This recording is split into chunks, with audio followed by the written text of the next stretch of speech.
Hola BioChannel, el Señor les bendiga. Esta semana vamos a estudiar un tema lindo y es el de ayudar a los más necesitados, de estar con los pobres de entre la tierra. Y yo quiero dejarte un reto, una experiencia especial.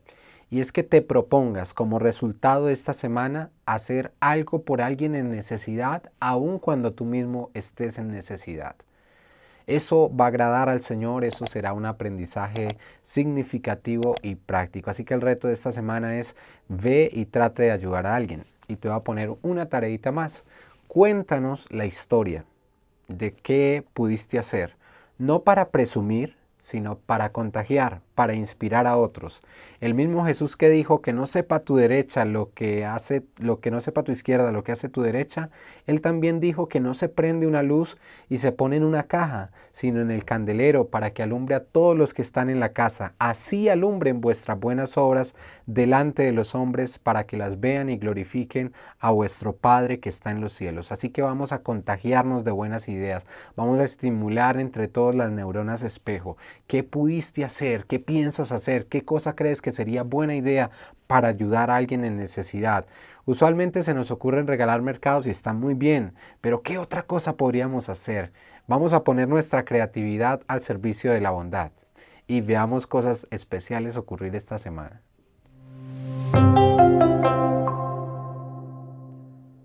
Una cita muy conocida sobre el ministerio de Jesús dice que él satisfacía las necesidades de las personas, se ganaba su confianza y luego les decía, sígueme. Jesús siempre estuvo dispuesto a servir a los demás y ese servicio no se limitaba a las cosas materiales, porque a veces lo que una persona más necesita es una mirada cariñosa, comprensiva, unos oídos que escuchen sin juzgar, una presencia que le recuerde que hay esperanza para su vida. Hay muchas formas de servir y Jesús satisfacía las necesidades, solo que recordando la pirámide de Maslow, esas necesidades no solo son materiales, se incluyen las materiales, pero va más allá, están las sociales, las emocionales, las de realización. Jesús se levantaba cada mañana y decía, ¿cómo hoy puedo ser una bendición para los demás? Y ese también debería ser nuestra actitud. Pero quiero aclarar algo muy importante.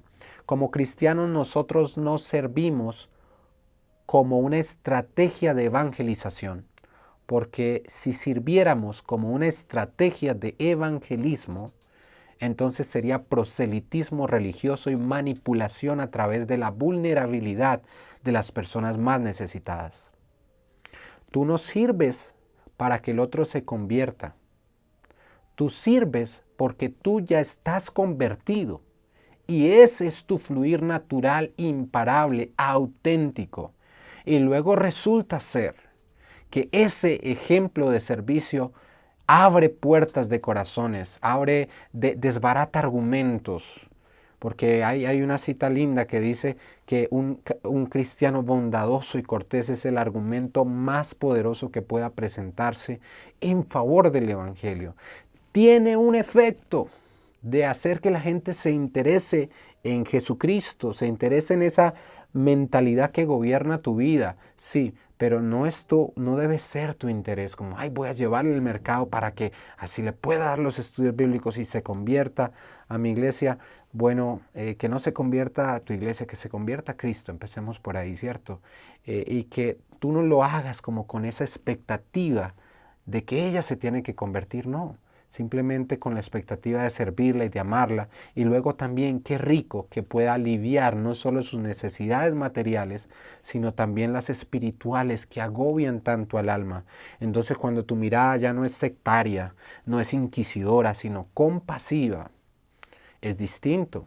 Porque entonces tú lo que quieres realmente es amar al prójimo y ayudar al prójimo, porque el prójimo está cargando con sentimientos de culpa, con confusiones que lo hacen vulnerable a la explotación, al maltrato, con la desesperanza, atrapado en sus contradicciones. Y tú quieres que esa persona tenga alivio no solo de sus necesidades materiales, sino de sus necesidades espirituales. Entonces vamos por buen camino, como Cristo Jesús cuando estuvo aquí en la tierra. Ya mencionamos que en la historia de la cristiandad y también de la humanidad han habido dos tendencias extremas y equivocadas de entender la pobreza. Una la idealiza, la otra la criminaliza. Ambos enfoques están desajustados a la palabra de Dios. En la palabra de Dios encontramos un reconocimiento de la pobreza y una invitación a mirar con misericordia a las personas que están en esa situación. Muchas filosofías, muchas doctrinas ideológicas e incluso religiones han penalizado la pobreza, han menospreciado la pobreza y no les han faltado buenos argumentos. Pero durante esta semana vimos que Dios siempre ha tenido una ventana abierta de compasión hacia los pobres, porque a veces la pobreza es el resultado de situaciones distintas a la responsabilidad personal.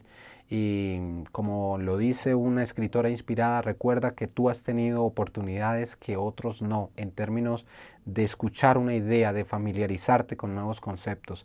Así que aquí se nos invita a mirar, no desde la crítica, que es pobre porque es perezoso, es pobre porque esto, es pobre porque aquello. Eso puede ser verdad, porque la Biblia dice que todos han pecado y están destituidos de la gloria de Dios. Es decir, el problema del pecado no es un problema socioeconómico, no está focalizado o no afecta solo a los pobres o solo a los ricos. Pobres y ricos están afectados por el pecado por igual. Todos están destituidos de la gloria de Dios. Por eso tenemos que rechazar con claridad cualquier ideología que promueva el odio como una solución a los problemas de la humanidad. Cualquier filosofía o ideología que centralice el pecado en un estrato u otro está desajustado a la palabra de Dios. En Deuteronomios habían provisiones que te invitaban a no acaparar todo, sino suelte un poquito también, deje que lo que se cayó se quede para los más necesitados. En el 7º año permita que los pobres coman, porque, vuelvo y digo, muchas veces la pobreza está asociada a pecados, ¿sí? A una relación de causalidad con pecados, pero no siempre es el caso. En la Biblia hay la historia de un gran hombre de Dios que era profeta y cuando murió dejó a su esposa endeudada y a sus hijos endeudados y vinieron y le embarcaron la casa y se llevaron a su esposa y a sus hijos como esclavos, se los iban a llevar y vino otro profeta e intervino. Y ese era un hombre de Dios y era profeta, pero estaba en pobreza porque a veces hay asuntos externos a la responsabilidad individual que afectan el estado económico de una persona. Así que si tú hoy tienes la oportunidad de quizás gozar de cierto nivel económico, agradece pero no te envanezcas y mira con misericordia y haz de tu mayor triunfo la capacidad de ayudar a que esos salgan adelante también. Que tu mayor grandeza sea engrandecer a otros, que tu mayor éxito sea contribuir al éxito de otros y hacer que otros también sean exitosos. No los menosprecies, ni siquiera Dios, que lo sabe todo, lo ha hecho. Siempre ten presente la mirada de misericordia, de ternura hacia quienes están en necesidades más grandes que las tuyas. Y esa mirada, ay hermanos, si solo esa mirada, mi gente, estuviera en nosotros, cuántas guerras, cuántas presiones sociales se alivianarían solo con cambiar esa mentalidad de que el pobre es el bueno y de que el rico es el malo, o de que el rico es el bueno y el pobre es el malo. No, no, no. Todos estamos destituidos de la gloria de Dios, pero también Cristo murió por todos, por el pobre y por el rico. Y para los dos hay esperanza de vida eterna y para los dos hay una identidad gloriosa que les permite llamarse hermanos el uno para el otro. En la Biblia, particularmente en el Nuevo Testamento, nosotros debemos recordar que fue escrito en contextos de persecución. Por eso había cierta animadversión hacia las riquezas materiales, porque las riquezas materiales pues eran lo que te quitaban, así que era mejor renunciar a ellas. Pues ahí en Hechos algunos casos cuando dice que la gente vendió todo, pues claro que lo vendieron todo y lo dieron para la obra, porque la otra opción era que se lo confiscaran, que se lo quitaran. Pero esos relatos son presentados en términos de algo positivo, pero no en términos de algo normativo y mandatorio. Es decir, no a todos se les llama a vender sus posesiones y a entregarlas para la obra del Señor. No, no a todos. Esos fueron casos especiales, en situaciones especiales, generalmente de persecución, que pues glorificaron a Dios y ayudaron a la obra, pero que no son norma para todos los cristianos. Es decir, el Señor no está llamando aquí a nadie a que lo entregue todo, o no ahora a la causa del Señor. No, no, no es el tiempo. Y una buena prueba de eso, y que tampoco lo dé todo para ayudar a los pobres, no, no siempre es lo mejor. A veces uno cree que la mejor forma de ayudar a los pobres es X o Y manera, pero los estudios han comprobado que entre más ayuda se envían a los países, menos se desarrollan. Que entre más asistencia social recibe una familia, una región, menos progreso experimenta. Eso está más que estudiado por Agnus Dei en el libro El Gran Salto, que les invito a revisar. Entonces a veces uno cree que con misericordia ayuda y resulta que con la misericordia que uno cree está desalimentando la miseria y perpetuando ciclos indebidos de pobreza e innecesarios. Entonces, en la lección de esta semana vimos el caso del joven rico, pero también el de Zaqueo. En el caso del joven rico, el Señor le dice, usted sí tiene que renunciar a todo. ¿Por qué? Porque usted ha hecho del dinero su Dios. Él dice, no, yo he guardado todos los mandamientos. Dios le dice, Jesús le demuestra, no, hay uno que usted no guarda, y él no tendrá dioses ajenos delante de mí, porque tú, Dios es el dinero. Es decir, para ti, lo que ocupa la parte más importante de tu escala de valores y lo que se convierte en el juez de todos tus criterios es el dinero. Porque eso es lo que el concepto de Dios psicológicamente hace. Es lo que ocupa la cima de tus valores y luego lo que sirve como criterio para evaluar todo lo demás. Y para este hombre todo era evaluado, la dignidad humana, el sentido de la vida a partir del dinero. Entonces estaba equivocado y Jesús le dice, usted sí tiene que vender todo lo que tiene y déselo a los pobres. Pero son casos excepcionales a personas en particular que no es la norma para todos los creyentes. Y prueba de eso es que Zaqueo no tuvo que vender todo y dárselo a los pobres, no lo tuvo que hacer. Entonces, ¿qué quiero decir aquí con esto? Que generar empleo es una buena manera de ayudar a los pobres también. Que tú mismo progresando y no siendo el que recibe ayuda, sino el que ayuda, ahí estás ayudando a los pobres. La primera, alguien lo ha dicho en unos términos quizás un poco fuertes, la mejor y el primer paso para ayudar a los pobres es no ser uno de ellos. Algo de verdad habrá que en eso, porque por ejemplo el buen samaritano no solo tenía un buen corazón, también tenía monedas para ayudar y por eso pudo ayudar. Pues miren, tenemos una vasta evidencia en materia económica para creer que la mejor forma de ayudar a las personas que están en necesidad no siempre son las formas como tradicionalmente la gente o las ONGs tratan de ayudar. Todos esos esfuerzos son loables, las intenciones son las mejores, pero desafortunadamente los resultados no son los esperados ni los deseados, sino que muchas veces complican las cosas más. Trata de hacer un envío a Cuba, trata de hacer un envío a algún lugar del mundo y que esté en especial necesidad y vas a descubrir gran parte de la problemática. Quiero decir que a veces uno en su sabiduría humana se equivoca en cómo ayudar a los pobres y no es el ideal, ese ideal monástico de la regla de San Benito, de venderlo todo y de vivir en extrema pobreza como camino de santidad, pues no es el llamado para todos en todos los momentos. Y eso lo aprendimos también con el joven rico y Zaqueo.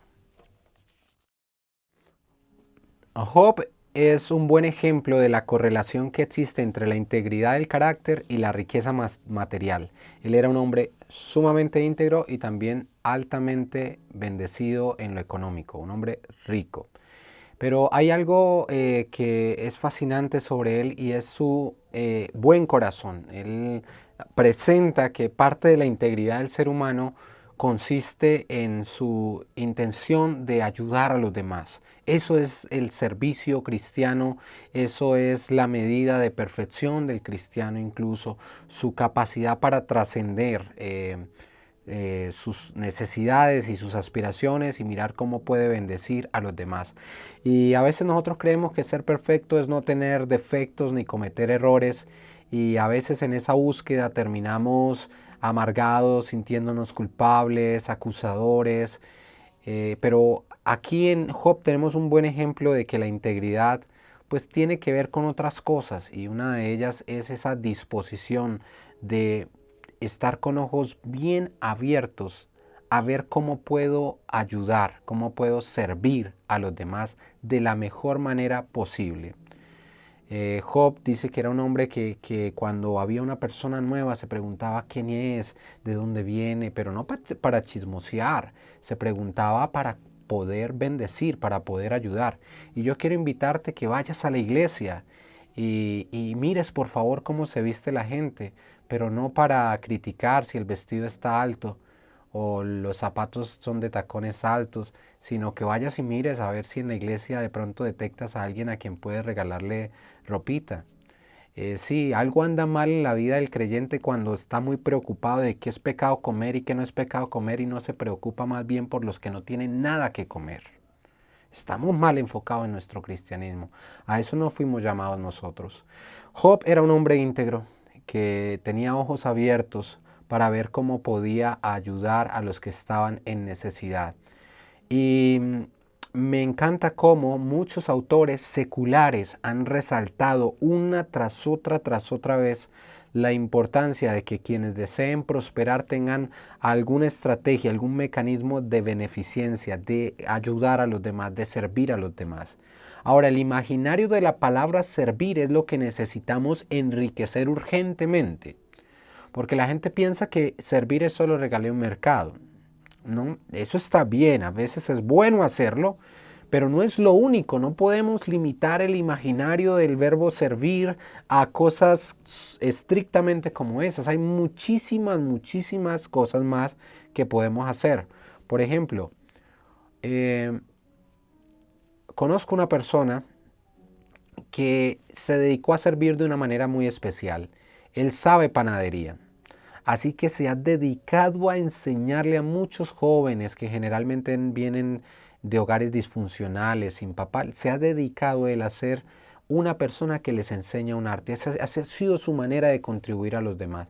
Le gusta enseñar panadería, y ese conocimiento ha hecho, yo soy testigo, que muchos de esos muchachos que pasaron por sus manos, por su experiencia de aprendizaje, hoy sean panaderos, hoy tengan sus panaderías. Qué forma tan excelente de servir. Enseñar un arte, por ejemplo, es una manera excelente de servir. Hay muchísimas otras más, pero necesitamos enriquecer ese imaginario. Job era un hombre que estaba dispuesto a buscar la manera de contribuir a que la vida de los demás fuera menos difícil.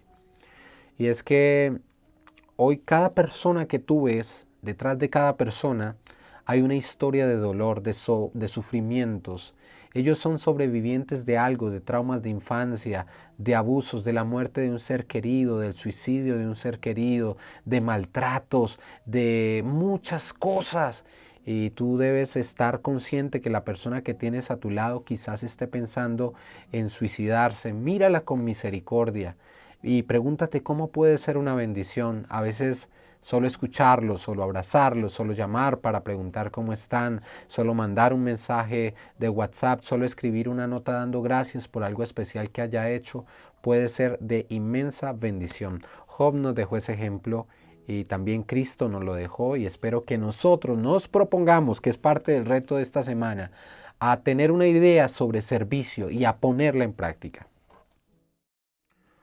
Uno de los análisis económicos más brillantes que encuentro en la Biblia lo hizo Judas, cuando dijo: esto debió venderse y darse a los pobres. Allí hay un elemento social, hay un análisis de costo-beneficio. Es un análisis brillante, inteligente, excelente. Ayudemos a los pobres, pero él era ladrón. Él quería quedarse con el dinero. Algunas veces pensamos que sabemos cómo ayudar a los pobres. La verdad es que deberíamos más bien pedirle al Señor dirección sobre este tema en especial, porque Muchas veces creemos saber y no sabemos absolutamente nada. El Señor dijo en ese contexto de la ofrenda que trae una mujer y derrama el perfume, y Judas dice, esto debió venderse y darse a los pobres. Jesús dice, a los pobres siempre los tendréis con vosotros. ¿Qué quería decir Jesús ahí? Muchas cosas, que hay experiencias lindas que no son despilfarros y que vale la pena tener. Jesús estaba diciendo que lo que corresponde a la adoración a Él no se debe desviar para la que uno cree que es ayudar a los pobres, entre comillas. Jesús estaba diciendo realmente allí muchas cosas, todo menos que no había que ayudar a los pobres o que había que normalizarse con la pobreza. La verdad es que la pobreza puede ser combatida, puede ser paliada, puede ser definida en términos relativos. La humanidad ha avanzado muchísimo, las estadísticas lo muestran contundentemente. La humanidad ha progresado en los últimos 150 años en términos materiales de una forma asombrosa. Piensa, por ejemplo, en cuántos pares de zapatos tienes, 2, 3, pues hasta hace unos 100 años eso era un privilegio, eso era una señal de posición social.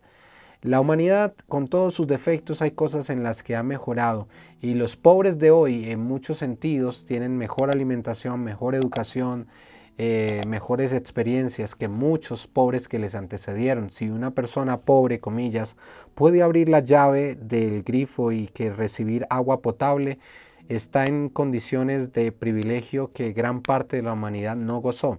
Todo esto para decir, la pobreza existirá, Jesús lo dijo, pero en términos relativos pueden ser pobres cada día más dignos, y tú puedes contribuir para eso. ¿Cómo? Haciendo un invento, creando una empresa, es una forma de hacerlo. Dedicándote a la ciencia es otra forma de hacerlo. Enseñando artes es otra forma de hacerlo. Porque las cosas espirituales levantan los materiales. Jesús dijo, busquen primero el reino de Dios, busquen el propósito, busquen el sentido, busquen el significado. Y luego esas realidades espirituales dignifican al ser humano. Los países que más han prosperado, curiosamente, son los países que de alguna manera han tenido más intensidad histórica en sus tradiciones religiosas. Y hay muchos tratados sobre el tema. La pobreza siempre la tendremos, sí, pero ¿qué significa ser pobre? ¿Cómo luce un pobre? Eso sí puede cambiar mucho, y tú puedes ser un instrumento. ¿Qué tal si hoy te permites a Dios tocarte tu corazón y hacer que un niño pobre sea un niño con zapatos? ¿Qué tal si permites que Dios toque hoy tu corazón y permites que una persona pobre sea alguien pobre, pero que ya no tiene su casa sobre tierra, sino sobre cemento? La pobreza siempre existirá, pero las imágenes de la pobreza pueden cambiar, y Dios hizo algo para eso, y ese algo eres tú.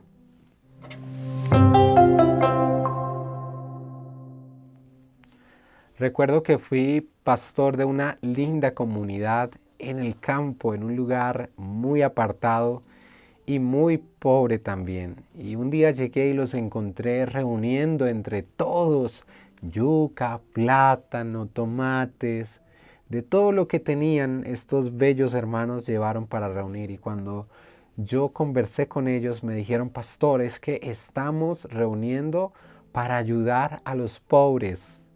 Y yo quedé profundamente conmovido, porque ellos también eran muy pobres, pero estaban pensando en cómo podían ser bendición para los demás. La gloria más grande como cristianos no es la ropa de marca que llevamos, sino la marca que dejamos en el corazón de los que nos rodean. La gloria más grande como hijos de Dios es ayudar, aun cuando nosotros mismos quizás estemos en necesidad. Y te aseguro en el nombre del Señor Jesucristo que la mano que se abre para dar no quedará vacía. Así que te invito en el reto de esta semana a hacer un acto de servicio y a contarnos la historia. No para presumir, sino para contagiar, para celebrar la alegría de estar en Cristo Jesús y ser útiles a los demás. No te dejes amilanar porque alguien diga, no, es que tú estás presumiendo. No, cuéntanos la idea y enriquezcamos entre todos el imaginario del verbo servir.